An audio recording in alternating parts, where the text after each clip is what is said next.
It's showtime! May bagong studio na. Mas malaking pasabog sa 2025. Isang bagong simula ang naghihintay para sa It's Showtime. Matapos ang maraming taon sa kanilang dating studio, nakatakda na silang lumipat sa isang mas moderno at mas malaking tahanan para sa kanilang programa. Ayon sa insiders, mas engrande at high-tech ang bagong studio ng It's Showtime na mas magbibigay ng kakaibang experience sa madlang people. Ilan sa mga pasabog na inaabangan ay mas malaking stage para sa mas granding performances. State-of-the-art production setup na may advanced lighting at sound system. Mas maraming seating capacity para sa live audience. Super excited ang mga It's Showtime hosts sa nalalapit na paglipat.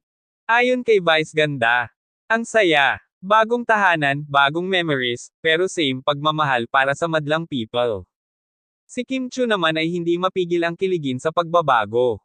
Sobrang excited ako. Mas lumalaki na ang Showtime family, at mas madarama natin ang saya at pagmamahalan sa bagong studio. Wala pang eksaktong petsa, pero ayon sa insiders, inaasahan ang isang grand opening event na may star-studded performances at pasabog na sorpresa. Dahil sa bagong milestone na ito, asahan ang mas exciting na segments, mas malupit na performances, at mas bonggang kulitan. Ano ang masasabi mo sa bagong studio ng It's Showtime? Comment na at abangan ang official launch.